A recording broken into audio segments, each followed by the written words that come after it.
I'm in this race because I'm tired of politicians thinking the only way to look tough on national security is to vote and act and talk like George Bush. See, when I'm the Democratic nominee, my opponent will not be able to say that I too supported the war in Iraq, because I didn't. He won't be able to say that I went along with the saber rattling towards Iran, because I haven't. He won't be able to say that I went along with the Bush-Cheney theory of diplomacy, which is you don't talk to people you don't like, because I have consistently said what John F. Kennedy said: we should never negotiate out of fear, but we should never fear to negotiate. Strong countries and strong presidents talk to their adversaries and tell them where America stands and try to resolve differences.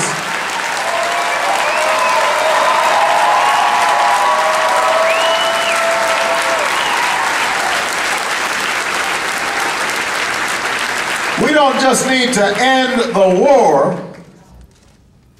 As president, I will end this war in Iraq, and we will bring our troops home within 16 months. But we don't just need to end the war, we need to change the mindset that got us into war. We need to break the fever of fear, the politics of fear that have dominated our political landscape ever since 9/11. We need to transform that. Yes, as Commander-in-Chief, I will do everything necessary to keep you safe. I revere our military, and we will use that military where we need to deal with genuine threats. I will finish the fight against Al-Qaeda in Afghanistan. That's where we should have been fighting in the first place. They killed 3,000 Americans. But what I also know is that the source of our power is not just our military. We have a broader source of power, our ideals and our values. I am looking forward to going before the United Nations General Assembly as president and saying, America's back. America's back.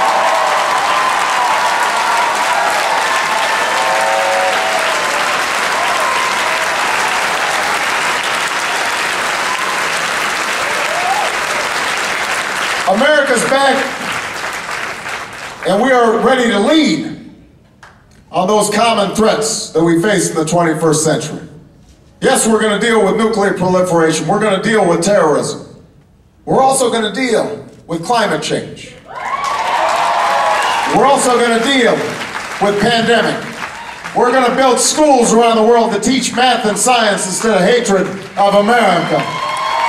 We're going to take on HIV/AIDS in sub-Saharan Africa. We're going to take on the genocide in Darfur, because we're not a nation that turns a blind eye to slaughter.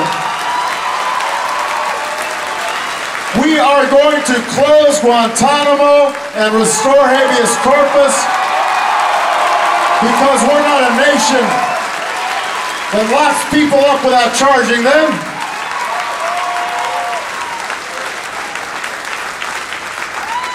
We're not a nation that ships people off to be tortured in other countries. That's not who we are. That's not what America is. You know, I want to send a message to those yearning faces beyond our shores that once again says, you matter to us. Your future is our future. And our moment is now. Seattle, our moment is now. America, our moment is now. No, I'm not running to fulfill some long-held plan to be president.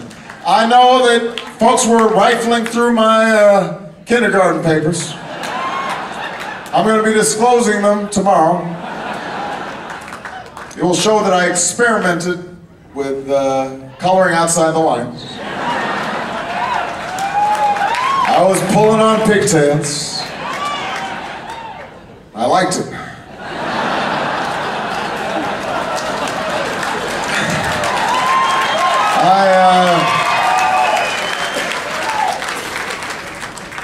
I'm not running to fulfill long-held plans. I'm not running because I think this is somehow owed to me.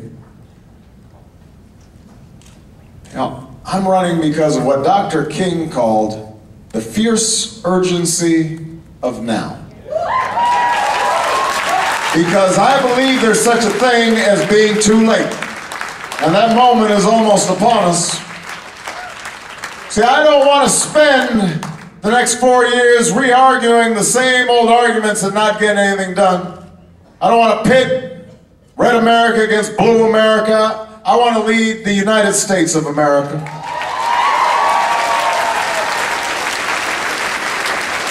I don't want to wake up 4 years from now and find out that millions more Americans don't have health insurance because we didn't have the courage to take on the insurance industry.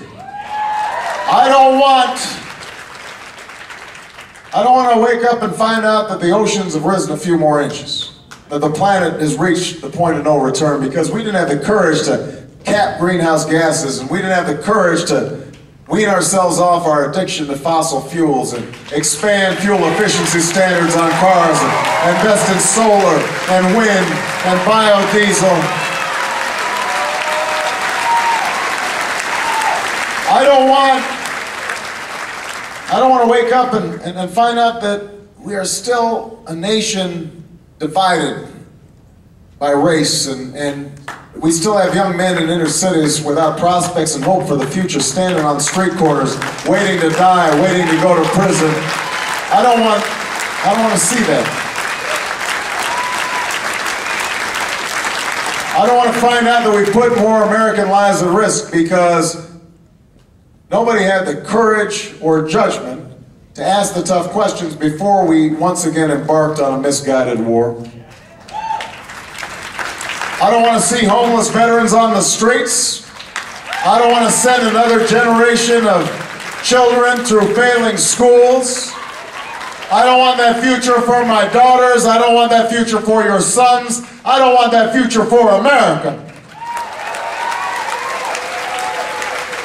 I am in this race for the same reason that 2 decades ago I fought on the streets of Chicago for jobs for the jobless and hope for the hopeless.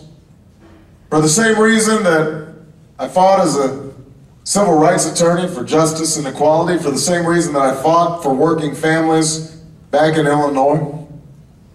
Because I know the only reason I'm standing here today is because sometime, somewhere, somebody stood up when it was risky, stood up when it was hard, stood up when it wasn't popular. And because that somebody stood up, a few more stood up. And then a few thousand stood up. And then a few million stood up. And standing up with courage and conviction, they somehow managed to change the world. That's how change happens in America, Seattle, because people stand up. They stood up to hoses. They stood up to dogs. They stood up to make sure women had the right to vote. They stood up to make sure unions had the right to organize. They stood up for the environmental movement. They stood up to stop a war in Vietnam. They will stand up in this election to bring about the change that won't just win an election, but will transform America. That's why I'm in it. That's why I need you. Thank you, Seattle.